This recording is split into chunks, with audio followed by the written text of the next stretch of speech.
Hello my dudes, this is Karima back with the first DLC build video for Elden Ring, and in this case we are going to use something absolutely fun to use, the lightning perfume bottle.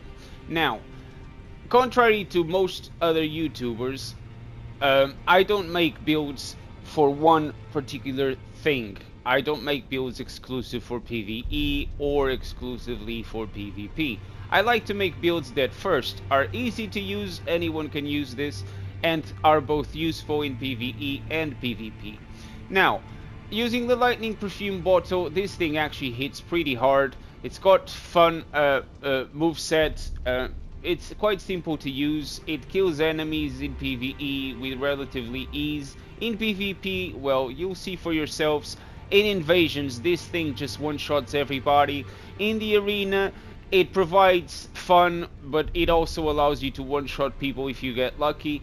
But if not, you can still use it and still be successful. Now, for my other weapon, Dry Leaf Seal, simply because I cast the Golden Vow. This one scales S with Faith, this one scales C with both Dex and Faith, and they are a good combination of weapons for this build, you will see what I mean.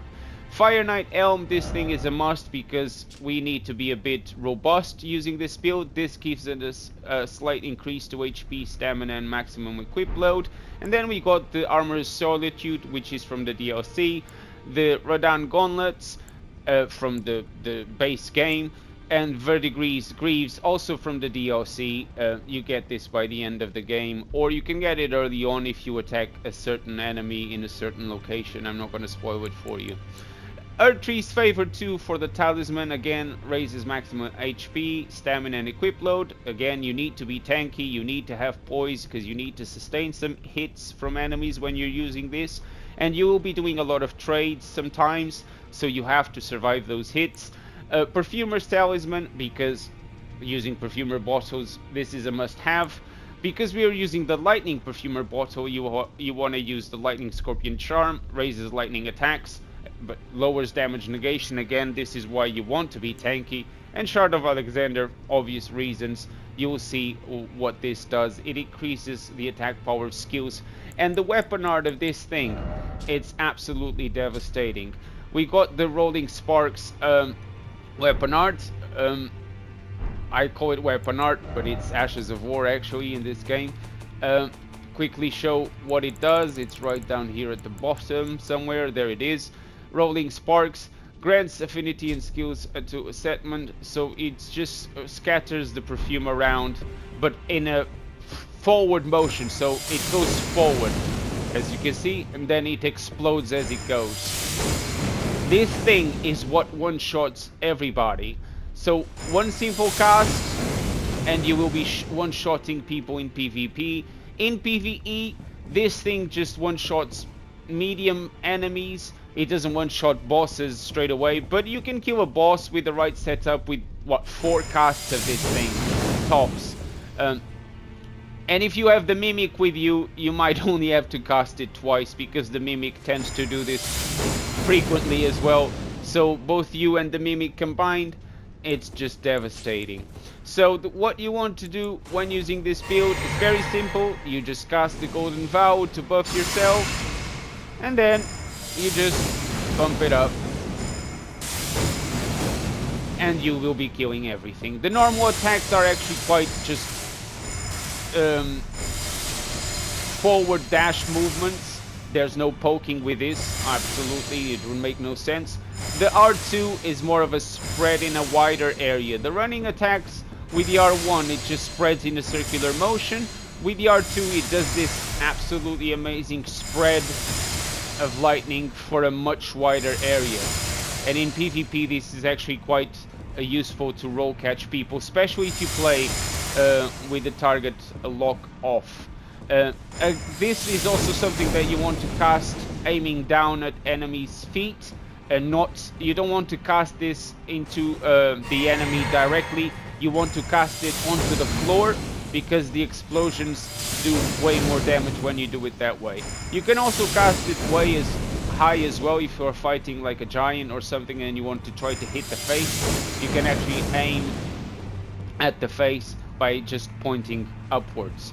Now, this is the build in a nutshell. Just a few more details I want to talk about. It's the Flask of Wondrous Physique. This is the only thing you will be swapping accordingly if you are playing PvE. In PvP, in PvP, you also can make a small adjustment, which is the same as if you would be playing PvP. And let me show you what adjustment that is. Let's just quickly go above to the round table, because it's easier for me to find what I need to find to show you this change.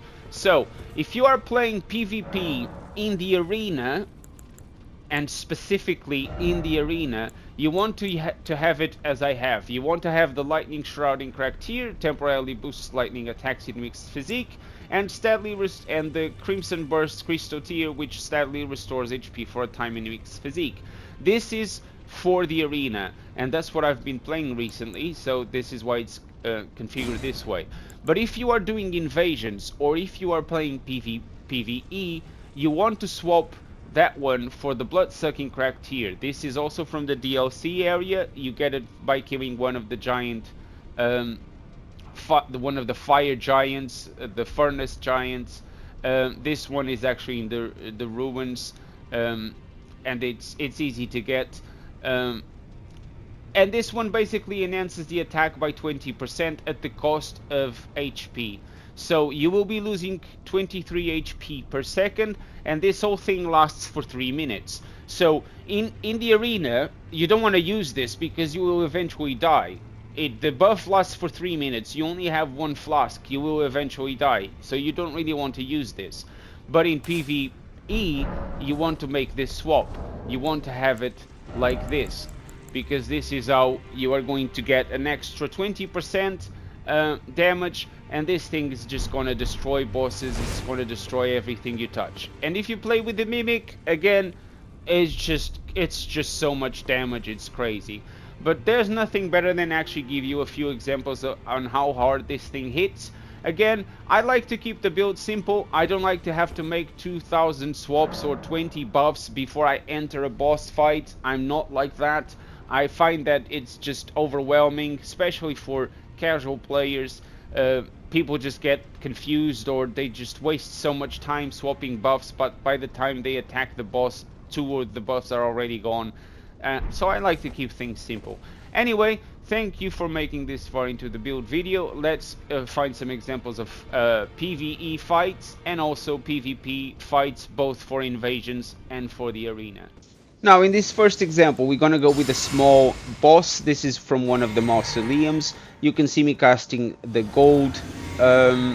golden vow. I use the physique. At this particular moment, I actually forgot to change to the other tier, but let's see what happens.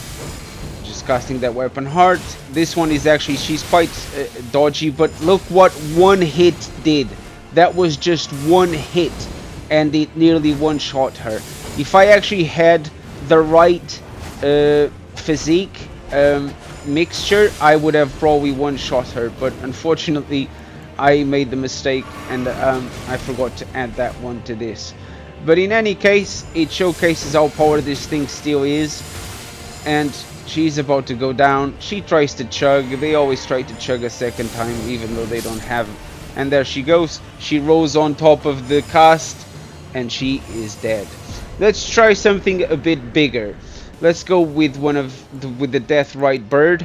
I actually had to go to the menu to summon the Mimic, because I wanted you guys to see what happens when both you and the Mimic are doing the sparks at the same time.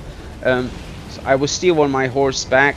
Now I'm going to cast the Golden Vow, if the bird lets me do that, actually, because he was being a bit of a nuisance. In the physique, I think I actually made the same mistake here. I had forgotten to change it to the one that increases the attack power by 20%.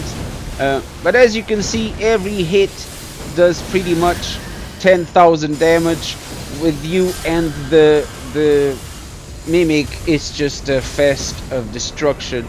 it just shreds enemies without having to do much about it. Now let's do a couple of invasions just for you guys to see how powerful this is. So I'm gonna cast the Golden Vow.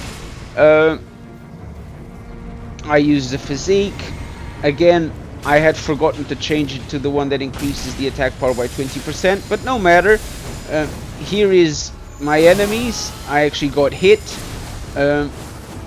You saw that I actually didn't use the spell properly because you want to the weapon art properly. You want to be locked off target, but it still does 500 damage per hit with a single running attack with the R1, and that's absolutely crazy. So this is why you want to be locked off. You want to try to get them to come to you, and then when you do that, you see that one shot the enemy, he's gone. This guy is gonna die too, just because, you know, he's being a nuisance, although the host was already dead. That's it. Let's go with another one. This is an actually funny one because I noticed they were just above me. I wasn't too sure if they noticed me, so I just used the Golden Vow and the physique straight away. They immediately tried to attack me, and take notice one of them is using the shield, so it's not uncommon to see people playing co-op with one of them just using a shield so they absorb all the damage while the other person does the damage. No matter, that one is already gone, this one is about to go, and it's that easy. Cast, free aim, no lock on, both die, one shot. Easy. Now let's do one more. In this case, in the Dragon's Pit, I quickly realized there's only one place they could be, which was just above me. So I just came here for safety because I wasn't sure they're gonna come down. So I'm pretty hidden, so I can cast the Golden Vow. I didn't use the physique straight away.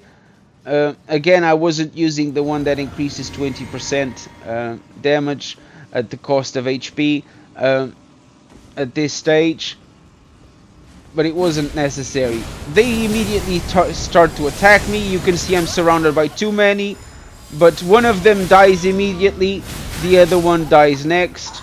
They are both dead. It's just the host who barely survived. As you can see, he was pretty much dead anyway. He actually managed to hit me with that lightning thing, so I decided to step down a bit and try to trap him into attacking me, and when he does, boom, it just shreds people HP. He gets in the corner, I do a running R, a circling R2, another one, and he's just dead. GG. It's how powerful this thing is. Now, for the very last example, I'll just showcase what it does in the arena. This was actually right at the start of it, and I was fighting a guy using double bonkers. Bonk. In any case, you can tell he's not very experienced in the arena, but he tried, and he's using quite the build, because that build, everybody uses this for the jumping attack. Come on, everybody has seen this. But in any case, I found it funny that a lot of people in the arena actually tend to run away from me, which is funny because I don't even have a sword or shield. I just have a lightning perfumer bottle. Come on, man. It's not that scary. Unless I one-shot you, of course. Always remember, if you're playing the arena, try to cast the Golden Vow when you have the chance, because it helps not only with, yeah, the attack power, but also with keeping you alive. This thing does 500 damage per hit most times in the arena. Something between 400 to 500, depending on their lightning defenses, or if they buff themselves or not. But you'll get so many kills with this if you use it properly. You can see I'm actually with the lock on at this stage, because I didn't really want to use the one shot mechanic. I was trying to fight more fairly, because if I one shot, I mean, it's just gonna be a bit boring. But he was being too aggressive at this stage, which is easy to punish with this build. The range the range of the swings of the perfumer bottle is actually quite good, considering it spreads across quite the area in front of you, so you don't have to be precisely in front of them. The running attacks are actually fun as well. I don't know if he realized I was hitting him, because he was swapping weapons. And I gotta be honest, in the arena, the amount of times people swap weapons, it's just crazy. It's like people don't really use what they were planning to use. They use whatever they think it's the best choice for a specific scenario. Like if they are playing someone with a lightning perfumer bottle, they change weapon. Why? Just stick to what you're using, man. I do that. I don't ever change weapon depending on who I'm fighting or what weapon they're using. But that's just me, eh? In any case, the fight goes on. I mean, there's not a lot to it. He actually, I think he was wasting too much time swapping weapons and just becoming easy to kill and running from me at this stage. It's actually quite boring when this happens. But ultimately I thought he's just doing that because he wants the hyper armor. Okay, that's fine.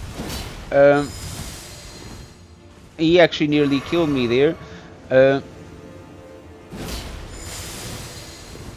But it's just, I don't get it. I'm still going to kill you. I caught him in his jump. Unfortunately, the thing with the arena is that most people, either you fight people that just try to cheese with their crouch pokes, or with the jump to crouch pokes, or then you fight people like this that just are not really used to the arena, and they try their best. I mean, it's a fair game, but the lightning bottle hits really fast compared to other weapons, especially great swords. So I was bound to win this match as well, because the poor guy is not very experienced, as you can tell. In any case, I tried to one-shot him here, but he got saved because he jumped. He's trying to do the jumping attacks because he knows he will kill me. I don't even know how he hit me from that far. It's another one of those things, especially in the arena, the hitboxes are just crazy. I was way too far for him to hit me. But in any case, he did. But it's just an example on how this build performs in the arena. I mean, it's easy to use. You don't have to overcomplicate things. I hope you guys like this video. Please subscribe if you haven't just yet, and support the channel grow. And I'll see you in the next build video. Thank you guys so much for watching. I'll see you. Cheerio!